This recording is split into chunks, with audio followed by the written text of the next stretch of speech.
तो नमस्कार संस्कृताय। आप लोग जान चुके हैं कि चयन आयोग का गठन हो चुका है। जो भी विद्यार्थी टीजीटी पीजीटी की तैयारी कर रहे हैं उन सभी विद्यार्थियों को चयन आयोग के बारे में क्या बहुत दिनों से लटका हुआ था। चयन आयोग का गठन ही नहीं हो पा रहा था, तो जो कि हो गया है।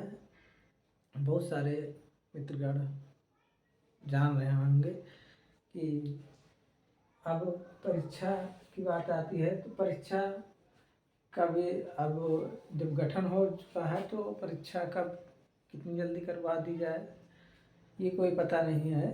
लेकिन फिर भी अभी उनको कुछ वक्त लगेगा, 2-3 महीने। चुनाव से पहले ऐसा कुछ हो नहीं सकता है। यदि होता भी है तो इतनी जल्दी नहीं हो पाएगा। टीजीटी पीजीटी की जो भी विद्यार्थी लोग तैयारी कर रहे हैं तो अब उनके पास टाइम नहीं है। जो भी पढ़े हैं उसको थोड़ा अच्छे से रिवीजन कर लें और जो है रिवीजन के साथ साथ बहुत ज़्यादा मतलब टेंशन इस समय बहुत ज़्यादा टेंशन में ना लें कि मेरा मतलब तैयार नहीं है। अभी टाइम है आप लोगों के पास। जहाँ तक 3-4 महीने से पहले नहीं, चुनाव 2-3 महीने चुनाव में भी लग जाएंगे, उसके बाद में ही इच्छा होगी। 3-4 महीने आप लोगों के पास टाइम है, उतने में आप लोग कोशिश करेंगे तो हो जाएगा। और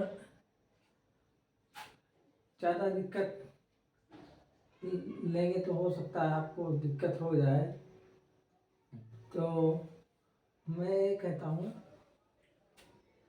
कि जो भी विद्यार्थी संस्कृत के हैं तो उनके लिए साहित्य का जो ग्रंथ है उसका ज़्यादा से ज़्यादा वाचन करें। ज़्यादा से ज़्यादा वाचन करने का मतलब ये हुआ कि वाचन से ज़्यादा आप लोगों को तैयार हो जाएगा। अभिज्ञान शाकुंतलम के चतुर्थ अंक में 22 ही श्लोक हैं। 22 श्लोक कितना टाइम लगेगा वाचन करने में? प्लस उत्तर रामचरितम में 48 श्लोक हैं, किरातार्जुनीय में 46 श्लोक हैं। ऐसे ही उत्तरमेघ में है। बहुत ज़्यादा साहित्य के ग्रंथों का वाचन करने में आप लोगों को 7 ग्रंथ हैं। एक ग्रंथ एक दिन में वाचन करेंगे तो 7 दिन में 7 ग्रंथों का वाचन हो जाएगा। और बची बात व्याकरण की, बाबूराम सक्सेना की। बाबूराम व्याकरण बाबूराम सक्सेना में है क्या?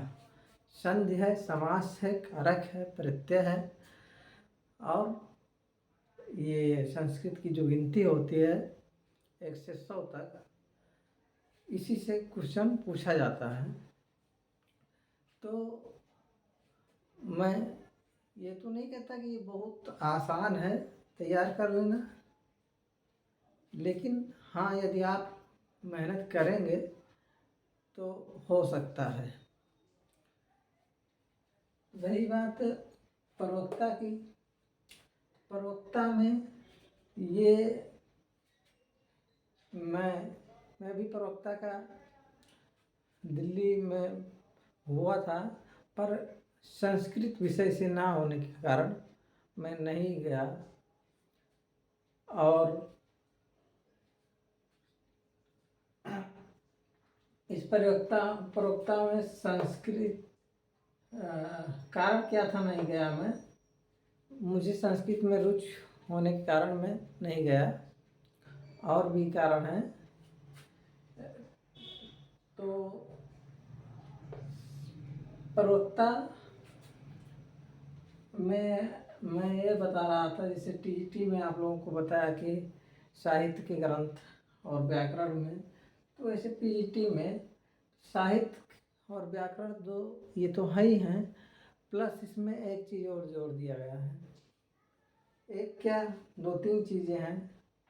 काव्य शास्त्र है और काव्य अलंकार। ये दो चीज़ें और दर्शन, ये दो तीन चीज़ आप यदि यूजीसी नेट की तैयारी किए होंगे तो आपको इसमें ज़्यादातर समझने में और बहुत सारी इस चीज़ों में प्रॉब्लम नहीं होगी, आप आसानी से कर ले जाएंगे।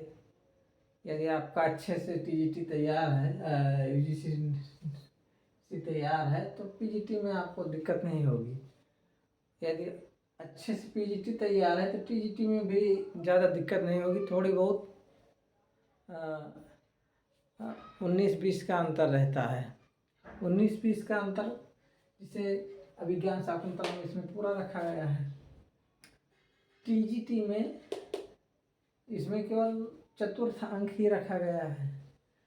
फिर इसमें जो है सुगनासोपदेश रखा गया है कादम्बरी का, और इसमें कादम्बरी का कथामुख रखा गया है।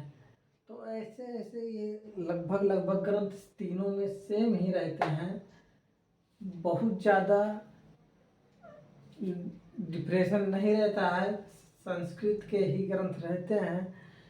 कुछ में क्या है कि कादम्बरी रहेगी, कुछ में कादम्बरी नहीं रहेगी, कुछ में अभिज्ञान शाकुंतलम रहेगा, कुछ में है कि अभिज्ञान शाकुंतलम नहीं रहेगा। तो ऐसे ऐसे आप लोगों को जो है लगभग विषय बहुत ज़्यादा 15 से 20 ग्रंथ होंगे, बहुत ज़्यादा 15 से 20 ग्रंथ होंगे, जो कि ये टीजीटी पीजीटी यूजीसी साहित्य के मैं बता रहा हूँ, और व्याकरण की बात अभी नहीं कर रहा हूँ। तो जो भी ये साहित्य के ग्रंथ 15 से 20 ग्रंथ हैं, अभिज्ञान शाकुंतलम, उत्तरामचट्टम और ऐसे ऐसे हैं, तो उन्हीं से ये साहित्य है। और व्याकरण में पाणिनि, पतंजलि, कात्यायन, भट्टोदय, नागेश्वर भट्ट के से ही सारा कुछ है। फिर कुछ अन्य ग्रंथ इसमें आ जाते हैं, जैसे रामायण महाभारत। रामायण के बारे में आप लोग जानते ही होंगे, 7 कांड है और रामायण महाभारत में 18 पर्व हैं, रामायण महाभारत। फिर रामायण महाभारत और स्मृति वगैरह से क्वेश्चन पूछे जाते हैं। तो स्मृति वगैरह से जो क्वेश्चन पूछे जाते हैं, तो स्मृति और अभिलेख से, तो इसके लिए आप लोगों के पास किताबें होनी ज़रूरी है। और चाहे वो टीजीटी की तैयारी कर रहे हों, पीजीटी की तैयारी कर रहे हों, या यूजीसी नेट की तैयारी कर रहे हैं, अगर आपके पास शस्त्र नहीं है तो आप कैसे लड़ाई लड़ेंगे? है बात नहीं। यदि आपको कोई मैदान में लड़ाई के लिए जाना है तो शस्त्र के साथ जाएंगे, तभी हो सकता है जीत पाए। अगर शस्त्र के साथ नहीं जाएंगे तो पहले घर से ही तो आप हार के जा रहे हैं। यदि आप घर से ही हार के निकल रहे हैं तो क्षेत्र में आपकी जीत कहाँ होगी? इसी बात पे हम अपनी वाणी को विराम देते हुए, और यदि मैं कुछ सही बता रहा हूँ तो चैनल को लाइक, कमेंट, या गलत बता रहा हूँ तो उस पर कमेंट करके भैया बताइएगा कि यहाँ पे आप गलत बताए हैं, सही बताए हैं, या अब तक आप लोग बताएंगे नहीं, हम अपनी कमियों को कैसे पहचानेंगे? इसलिए मैं कह रहा हूँ। और नई नई वीडियोज पाने के लिए घंटी के बटन को दबाना मत भूलिएगा। नमस्कार।